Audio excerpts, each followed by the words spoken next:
What if a child's lost toy was never just a toy? What if an innocent search awakened something ancient, something evil? In the possession, a young girl brings home a mysterious box and unknowingly invites a malevolent spirit into her family's life. What begins as curiosity soon becomes a nightmare no one can escape. And the story begins like this. An elderly woman is holding a hammer, staring angrily at a strange box. But in the very next second, something strange suddenly happens. Her face begins to twist and distort, as if she's punched by an invisible force. She collapses onto the floor, slamming her head on the table. She dies instantly. This is when our main character, Clyde, makes his entrance. He's a basketball coach. One day, Clyde returns home, but his wife has already taken all of his belongings out. It turns out they divorced 3 months ago. They agreed to take turns caring for their daughters. Today, Clyde is here to pick them up. Not long after, the woman's new boyfriend comes back. They tell Clyde they're going to a concert tonight. She gives Clyde instructions on how to look after the girls. Everything is said in a hurry. After a brief goodbye, they head toward their new home. When they finally arrive, Hannah notices the house is in a very remote area. She doesn't really like it, but Em feels differently, because Clyde tells her. Small animals often wander around this place, and Em absolutely loves animals. Later that night, during dinner, Hannah brings up their parents' divorce. Clyde becomes furious. The night ends on a very tense note. The next day, the three of them go out together. Hannah accidentally spots a street stall. She tells Clyde she wants to buy something. At that moment, Em is drawn to something else. It's the box. Em thinks the box is absolutely beautiful. She begs her father to buy it. Without hesitation, Clyde agrees. As he's paying for it, a woman stares at Em with a strange look. As Em walks past a nearby house, she sees someone inside, completely wrapped in bandages. As soon as the person inside sees Em, they suddenly go completely insane, shaking their head violently and pounding hard on the window, as if desperately warning Em. Then the woman from before suddenly appears. She quickly pulls the curtain shut. Em is terrified. She runs straight back to her father. When they finally get home, Em becomes completely obsessed with the box. She asks her father to open it, but Clyde examines it carefully. There isn't even a single crack. It's impossible to open. So Clyde picks up the box and shakes it. From the sound, he knows something is inside. Just then, Clyde receives a phone call. He's offered a high-level coaching job in another city. Clyde is overjoyed. That night, while Em is sleeping peacefully, she's awakened by a strange noise. She walks toward the box and brings it onto her bed. As Em fiddles with it, she accidentally presses a hidden switch. The box opens. Inside, she finds the corpse of an insect and a small mirror. Em keeps searching. She finds a ring and puts it on her finger. Then she discovers a tooth. Clutching the box, Em falls back asleep. The next morning, Em is awakened by Hannah's scream. Clyde rushes in as well. When they enter the room, they realize it's just a small bee. Clyde kills it with his slipper. But that action upsets both daughters. They start blaming him, saying he should have chased the bee away instead of killing it. Later that day, while Hannah is practicing dance, she notices something is off about Em. She walks over to ask her, but Em says she feels very strange. She says she no longer feels like herself, but Hannah naively believes. It's all caused by their parents' divorce. That day, Em tells her father, Hannah has a dance competition coming up next week. She asks if Clyde will attend. Without a second thought, Clyde immediately agrees. Later, Em notices the house looks ransacked. The floor is a complete mess. She quickly calls out for Clyde. As Clyde walks over cautiously, a mysterious shape suddenly appears. It crawls out through the dog door. Clyde tells the girls not to be afraid. It's probably just some raccoons sneaking in to steal food. The next day, Clyde seals the hole. That morning, Clyde calls Em to come down for breakfast, but there's no response. So he goes upstairs to check. As he asks Em why she didn't come down to eat, he sees her staring intensely at the mirror, her eyes completely white. When Clyde steps closer, Em suddenly returns to normal. A short while later, during the family meal, Clyde notices something is wrong with Em. She keeps shoving food into her mouth. He tells her to slow down, but Em doesn't listen. Clyde slams the table in anger. Suddenly, Em grabs her fork and stabs it into Clyde's hand. At that moment, she snaps back to reality. Only then does she realize what she's done. She frantically apologizes to her father. That night, while Hannah is washing up, a giant black moth flies onto her head. When she opens the cabinet, it's filled with those same black moths. Hearing something's wrong, Clyde rushes over. Hannah points toward M's room. The crack under the door is packed with black moths. The moment Clyde opens the door and turns on the light, he sees the room crawling, packed with black moths everywhere. And M is sitting on the bed, clutching the box. Clyde immediately scoops M out of the room. And he even calls an exterminator. He asks M if she's okay, but she looks like she's lost her memory. She can't remember a thing. That day, because work is overwhelming, Clyde forgets Hannah's dance performance. He calls Hannah and apologizes. But Hannah doesn't want to hear it. She hands the phone to M, and M warns Clyde not to touch the box. Only she is allowed to touch it. Clyde reluctantly agrees. Then he walks into M's room. He opens the box and finds a bunch of strange items inside. Even he gets chills, because he has no idea what they are. Meanwhile, M stands in front of the mirror, as if something unseen just touched her. She quickly grabs a flashlight nearby and shines it down her throat. But right then, a pair of hands suddenly reaches out from inside her throat. M is frozen in terror. She shines the light again, but this time, there's nothing there. The next day, while she's in class, a troublesome kid sneaks into M's bag. M notices and instantly snaps. She slaps him hard across the face. When he still won't stop, she hits him again. And just as she's about to go even further, the teacher rushes in just in time. Then the teacher calls both Clyde and his ex-wife to school and tells them M has been acting very abnormal for weeks. She's always alone, and she doesn't do her homework. The teacher adds, she keeps getting into fights over that box. He wants M to stay away from it, but her mother doesn't believe him, because at home, M has always been a well-behaved child. There's no way she would ever get into fights. But the teacher insists that this isn't just fighting, it's outright violence. That night, the teacher is grading papers. Suddenly, he hears strange noises. As he traces the sound, Shish realizes it's coming from the box. She starts fiddling with the box, but no matter what he does, it won't open. At that very moment, something bizarre happens. There's clearly no wind, yet the flag starts thrashing violently. In the next instant, blood pours from the teacher's eyes. As she tries to escape, the door suddenly slams shut and won't open no matter how hard he bangs on it. The next day, Clyde asks M if she knows about what happened to the teacher. M says she does, but she doesn't care at all. She even tells Clyde to take the box out of the classroom. Clyde is shocked, so he starts talking to her about the box. He says he often sees M talking to the box all by herself, but M tells him she's not talking to the box. She's talking to a friend, and that friend lives inside the box. A girl, no less. Clyde asks again if he can meet this friend. M flatly refuses. She says no one can see her, not even herself. Clyde becomes convinced that his daughter's change is entirely because of the box. He drives straight to a landfill. There, Clyde, without hesitation, throws the box into a dumpster and drives away.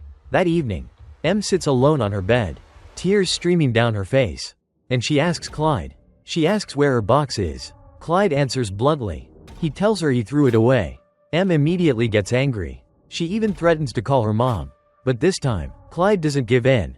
He sternly tells M that if she says any more cruel things, she'll be grounded for the entire week. M turns around, looking like a completely different person, and starts spewing vicious words. At that very moment, M is slapped by an invisible force. She turns and asks why Clyde hit her, but Clyde is completely stunned. He didn't touch her at all. Hannah comes out as well. Suddenly, M is slapped again and runs off. Hannah misunderstands the situation. She thinks Clyde did it. After trying to explain, Clyde chases after her, but M is too fast. Clyde can't catch up. Meanwhile, she runs straight to the landfill, heading straight for the box. And just like that, M finds it again. She places the box on the ground. The box slowly opens by itself. M finally meets that so-called friend. She asks the entity many questions, but she can't understand a single word. Giant black moths swarm all around her. At that moment, M looks up at the sky and opens her mouth wide. The insects swarm straight into her body. She immediately collapses. Clyde arrives at that moment. He hands M over to her mother. In the mother's eyes, there's only disappointment and anger toward Clyde. The next day, M's mother files a lawsuit against Clyde after seeing the injuries on her daughter's face and believes Clyde caused them. Shortly after, the lawyer walks out of the room and tells Clyde he will no longer have custody of his children. After saying all that, Clyde tries to explain, but his wife refuses to listen. She believes Clyde destroyed their family and walks away without looking back. One day, That man comes home from work. As he turns around, he sees M staring at him strangely. He asks M what's wrong, but M only clenches her fist. The man asks what she's holding. When he opens her hand, it's the tooth. He takes it aside to examine it. He asks where she got it, but M stays silent. Just then, M's eyes begin to twist unnaturally, as if something is rising inside her. She starts gagging violently. Then, on M's face appears the imprint of a human hand. The man realizes something is terribly wrong, but when M turns around, she's suddenly normal again. She coldly warns the man, telling him to leave immediately, because M doesn't like him. Meanwhile, Clyde finds the box again, but this time, it's different. He takes the box to a professor. The professor notices the words, "evil spirit," carved on the box, and tells Clyde it's a demonic box.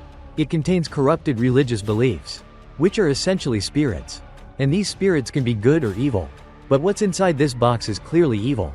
The professor adds that the reason the box has no seams is because it never wants to be opened. After that, Clyde searches online. He finds videos from previous victims, those who opened the box. None of them ended well. Then Clyde looks for a solution. He discovers their method is reading the Bible. So Clyde takes a Bible to his ex-wife's house, and finally enters M's room. He sits beside her, holding the Bible, but M is asleep. Seeing that, Clyde starts reading the Bible. He barely gets through one line. M wakes up, staring at Clyde with a blank, emotionless face. Clyde keeps reading, and the Bible seems to be hit by an unseen gust. He glances at M, then forces himself to continue. But at that moment, the Bible is hurled away by an invisible force. Clyde freezes in shock. Then, shaken, he looks straight at his daughter, demanding to know what the demon wants. Right then, Clyde's ex-wife comes home. She immediately kicks him out. Clyde rushes downstairs, gets in his car and calls a man. Then he heads to a train station, and manages to find him.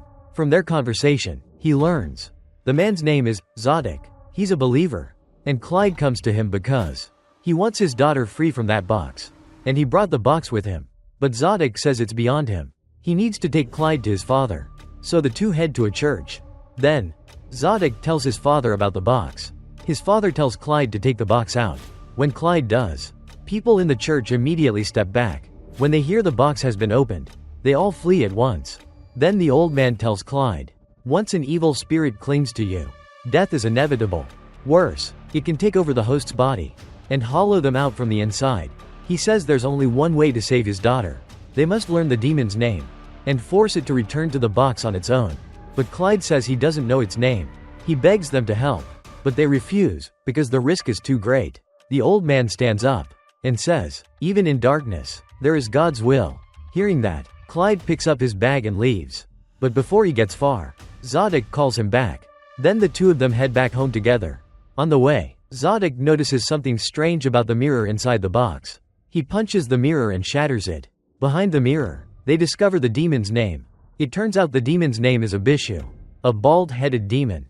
Meanwhile, M's mother hears her giggling strangely, so she walks over to check. She finds M standing in front of the fridge, as if she's eating something. She calls out M's name, but when M turns around, there's a chunk of raw meat in her mouth. The mother is utterly confused, and steps closer to her.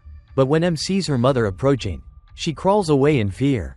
Suddenly, M goes berserk, telling her mother that M isn't here, and smashes the plates to pieces. The mother panics, cutting her feet on shattered glass. Suddenly, she realizes M is gone. The scene cuts. M appears right behind her mother, holding a large shard of glass. She suddenly lunges at her mother, but the mother wraps her in a tight embrace. At that very moment, M regains her consciousness. She drops the shard of glass. That is the power of a mother's love. A while later, that man is washing his car. He notices M staring at him with hatred, so he walks over and asks what's wrong.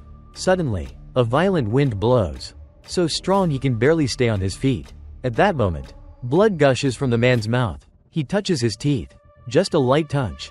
They all fall out. The man is utterly terrified. He jumps into his car and flees. M collapses at the same time. The mother notices and rushes over, seeing M convulsing on the ground. Just as Hannah looks at M, a bug crawls out of M's mouth. Soon after, they rush M to the hospital. Hannah informs her father that M has been hospitalized. The doctor tells the mother that M needs to undergo an MRI scan. The mother agrees. The doctors secure M onto the machine. As the scan begins, something strange happens. The machine starts flickering, as if it's being interfered with. At the same time, the mother notices M's X-ray. She is horrified to see that inside M's body, there is a human face. On the X-ray, the face opens its mouth wide. Shortly after, Clyde arrives. The mother tells him what she witnessed. Clyde begs his wife to trust him. He then goes to find Zodic, and tells him they must perform the exorcism immediately. After that, they return to the hospital room. But Zodic tells Clyde that this place is too noisy. They need somewhere quieter. Clyde secretly carries his daughter out, trying not to be seen by the staff. Eventually, they arrive at an abandoned warehouse. They lay M on a table. Hannah is told to light 7 candles around her. Then, Zodic asks them to place their most cherished items into the box. After they do so, Zodic pours olive oil into a basin of water. As he uses a towel to wipe M's body, she begins to resist violently. Zodic starts chanting from the Bible, along with strange, incomprehensible movements. M moans in agony. Seeing no effect, Clyde shouts directly at the demon, begging it to spare his daughter, and to take his body instead. But at that moment, the basin of water behind them starts to move, slowly creeping toward them, and M suddenly grabs Zodic. M's eyes suddenly turn completely white. Both of them are thrown away by an unseen force. The mother rushes in to stop it, but is slapped to the ground. M rolls to the side, staring at them with a twisted, unnatural gaze. After letting out a roar, she bolts outside. Seeing this, Clyde immediately gives chase. After running for a while, Clyde realizes he's entered a morgue. Suddenly, M appears. She's crying uncontrollably, repeating the same words over and over. "Dad, please don't hurt me." As Clyde steps closer, the light bulb suddenly explodes. Clyde switches on his flashlight, only to find M gone. At that moment, a drop of blood lands on his hand. He looks up to see M, half human, half demon, and the two clash once again. At that moment, Clyde cries out his final plea, "Take me instead." Moments later, Clyde finally finds M, and this time, she seems normal again. He tremblingly asks if she's really M. At that moment, Zodic and the others arrive. They see Clyde and M holding each other tightly, and M's ring drops to the floor. Zodic immediately senses something is wrong. He asks where the evil spirit has gone. Then he starts calling out the demon's name. As his voice grows louder, Clyde's body suddenly goes limp. Everyone realizes something is wrong with him. From Clyde's mouth, something seems to be forcing its way out. His eyes turn white. Then, a mysterious force appears, dragging Clyde backward across the floor. The priest continues chanting from the Bible. At that exact moment, something horrifying happens. A hand stretches out from Clyde's mouth. The box slowly slides toward him, and opens by itself. The next second, a childlike creature crawls out from Clyde's mouth, and slowly crawls toward the box. After a while, the exorcism is finally successful. M walks toward Clyde, and Clyde returns to normal. Everyone embraces each other, while Zodic carefully wraps up the box. A few days later, the family is living happily together again. But then, Clyde picks up the phone and calls Zodic. When Zodic asks why he's returning the car, Clyde says it's no longer needed after the crash, because from now on, he won't be going anywhere. At that very moment, the twist hits everyone. As Zodic is driving down the road, a massive truck slams straight into him. The result? Total wreck. Instant death. But the box remains completely intact by the roadside. So the question is, who will be the next victim?